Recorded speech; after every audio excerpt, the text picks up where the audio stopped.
Hostage diplomacy. At the height of a trade spat between China and Australia 3 years ago, Australian anchor Cheng Lei was detained in Beijing. A closed-door trial followed last year, the verdict suspended and no light shed on spying allegations. Born in China, raised in Australia, the 48-year-old was a well-known business reporter in Beijing. Australian officials originally refused to raise the case with China's leadership, but the Chinese Foreign Ministry was pressed again about her detention this week. We have given all the relevant information on the case many times. We have also spoken about how Cheng Lei's suspected crime is being dealt with by the Chinese authorities according to law. What I want to emphasize is that Cheng Lei's legal rights are guaranteed in accordance with Chinese law.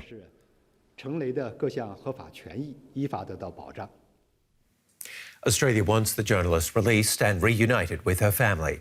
Australian Foreign Minister Penny Wong tweeted, "We share the deep concerns of her family and friends about the ongoing delays in her case.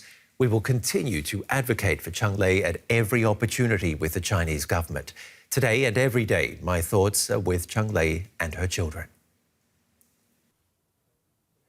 Cheng Lei's partner is Nick Coyle. He was the head of the Australian Chamber of Commerce in Beijing before leaving because of concerns about his own safety. Welcome to DW News Asia. When was the last time you got to see Lei? Well, I haven't seen her in person or spoken to her since she was detained. So we'd have to go back to the 12th of August 2020 is the last time that I've seen her or spoke to her. So it's 1,001 days ago. And so you haven't got to talk to her in private even? No. So no, the system doesn't allow for that. So all the system allows for the past 1,000 days is a 30-minute consular visit once a month, and that's can only be undertaken by embassy officials. And then she's been able to write periodically to her children and parents, and then more recently to me. And so she can write sort of roughly once a month. And so the way that her family and her children and myself can contact is to pass on messages for the embassy officials to read out to her during that 30-minute once a month consular visit and through letters. But the letters are quite a cumbersome process because you sort of send a letter and then it takes a month to get a reply, and then it's another month before she gets your reply. So it's quite a cumbersome process. And can you describe the consular video visits to me? Oh, look, I guess they're a welfare check as much as anything. So, details like the case or those sorts of areas aren't able to be discussed at those consular visits. So really the main purpose of the visits is a welfare check to, tell Lei what's going on around the world and those sorts of things, and also to pass on messages from friends and family. You wrote that in some of these visits, she's led in to the meeting blindfolded, handcuffed and put in a timber restraint. How is she being treated? Yeah, look, that seems to be the norm. Look, I would describe the first 6 months in RSDL, which is what the Chinese system calls residential surveillance in a designated location. It kind of sounds like a house arrest type scenario, but it's far from that. That was extremely difficult. So that sort of involves effectively solitary for 6 months, ask permission to stand up, ask permission to sit down, interrogations, all of that sort of stuff, day and night. Look, it's very difficult, and other people who have gone through that, it's sort of been widely reported how that system operates. And somebody who I know who's actually been through that system, described it pretty succinctly to me and saying that RSDL is hell. And I can certainly say from the consular visits through that 6 month period, that certainly seems to be quite accurate. Look, since then, she's been transferred to a Ministry of State Security detention facility where it's certainly a bit better. She's got a couple of cellmates, but it's still allowed into a sort of 3 by 3 metre exercise or sort of courtyard, which is obviously all enclosed and with bars and so on, each day for some exercise. So that's, but it's still a highly restrictive environment. It's not like you can make phone calls or anything like that. So it's still a very restrictive environment, and of course enormously difficult mentally, emotionally, all of those sorts of things. And look, the most difficult aspect, without doubt, is the prolonged separation from her children. That's the thing that's most difficult. What about health-wise, though? Her diet, I believe she was only being given raw rice for some time. Look, it's not exactly what you or I would be used to. That's for sure. Look, it's okay, but it's not great. I think she joked with me once that my €5 Starbucks every morning is probably about how much gets spent on the food budget for the week. So look, it's not great, but look, she's okay. Physically, mentally, she's coping. I think it's as I mentioned, it's really the long-term separation from her children, and also the sort of ongoing uncertainty as when this might be resolved. I think they're by far and away the most difficult things to deal with.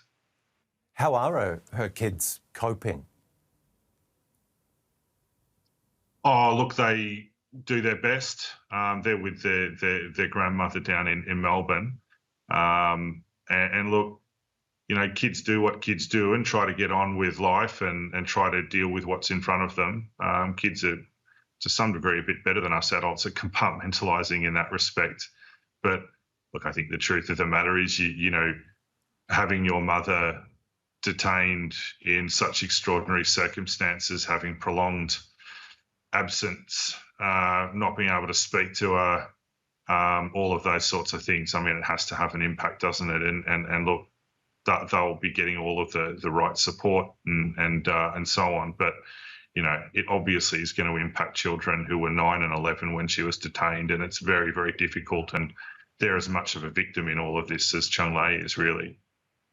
And none of us know exactly what is going on, because since her trial, which was over a year ago, there's been no verdict. That's right. And the details around why she was detained, why she was indicted, why she was charged, what she was tried with, we don't know. There's been no transparency around any of that, which of course is a point that our foreign minister and others have made repeatedly, and our prime minister most recently.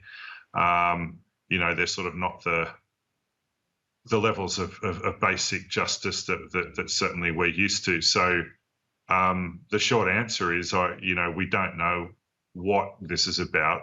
None of it makes any sense to me. I mean, I know her about as well as anybody. In the context of her professional career, she was working with both CGTN and then before that CNBC, telling positive stories about China's business engagement with the world and the world's business engagement with China. I mean, I know, for example, for your audience, particularly back in Germany, she, did a lot of interviewed a lot of German CEOs about their business in China and Chinese companies who are expanding abroad. So that was really her professional life, as it were, as a journalist. And so the idea that she would have any access to sensitive state secrets, let alone do anything with that information, for me is frankly absurd. So I don't know why this happened, and it makes no sense. It hasn't done for 1,000 days, and it probably never will. And a state secret in China is a sweepingly general concept. But tell me, Victorian Premier Daniel Andrews refused to address this case in Beijing. West Australian Premier Mark McGowan was reluctant. How did that make you feel? Oh, look, I was quite annoyed. I made that point because I actually, when I knew Premier Andrews, and he's somebody that I'd met before in the context of my old job, I reached out to his office to discuss it and never got a reply, which was frankly poor form. And yeah, I made my view on that quite clear, and that's that it was a cop out. I mean, Leigh's a Victorian. Her children live in Melbourne. I would have thought it's entirely appropriate for a Victorian Premier to raise concerns regarding Victorians. And, you know, the sort of excuse was that it's a diplomatic, matter and sensitive and best dealt with by the federal government. And I guess my response, had I had the opportunity to talk to the Premier, would have been, I'm not asking you to go over there and try to, resolve the situation or create foreign policy. All I would be asking you to do is to point out what I think is the bleeding obvious, is that this ongoing unacceptable detention causes enormous damage to not only the detainee and her two innocent children, but also to the broader Australian-China relationship and around the world. I mean, virtually all fair-minded people I've spoken to, from the community, government, business leaders, Australia, abroad, see this as a terrible injustice and that frankly needs to be solved. And that was the point I would have made to Dan Andrews, and that's the context in which I think it's entirely appropriate for political leaders, whether they be Australian or elsewhere, to be raising that, it's unacceptable and it needs to be concluded. And we can't change what's happened over the past 1,000 days, but China can certainly change how it handles this going forward.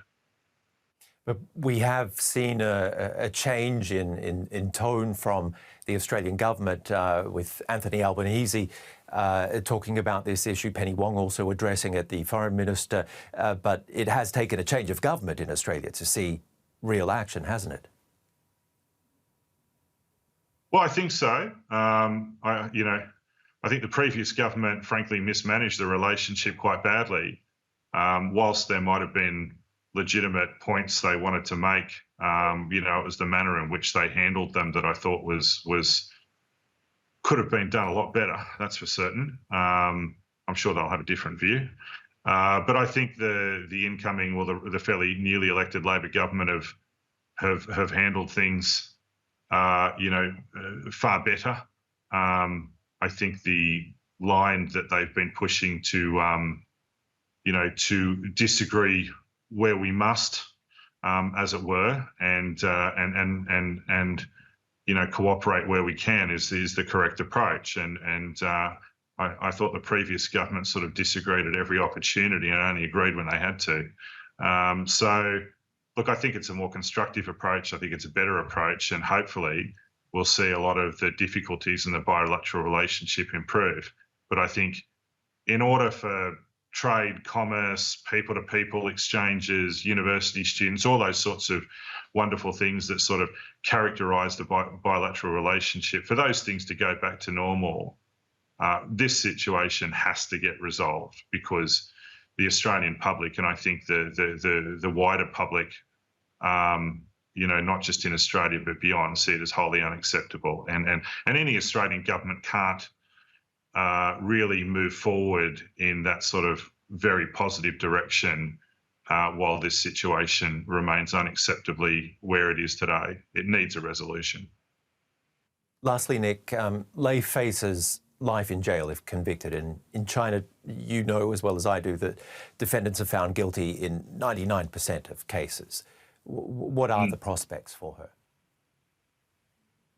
Well, the reality is, for a breach of this nature, that it can be anything from a fine and what China refers to as deprivation of political rights, through to, over 10 years in jail. So effectively, all of the options are on the table, as it were, So if it's what they regard as a minor breach, now what a minor breach is, who knows, then it can be just a small fine and away you go. Or if it's deemed as some sort of serious breach, and again, that's not really defined, then it can be, a custodial sentence of 10 years or more. So, look, it's up to the Chinese system how they want to handle this case. It's been moving at glacial speed up until now. I understand how the Chinese system works, but there's no reason why this can't be brought to a swift and compassionate conclusion if the right will is there to make that happen. And that's what I sincerely hope will happen, because I think it's not only the right outcome for Lei and her two children, who are the most important factors in all of this, but frankly, it's the best outcome for everybody, and we can move on to focusing on, learn some lessons and then focus on the more positive aspects of bilateral engagement and multilateral engagement across the region. The partner of Australian journalist Cheng Lei, who is detained, or has been detained now for over 1,000 days in Beijing. Thank you very much for joining us here on DW News Asia. That's an absolute pleasure anytime.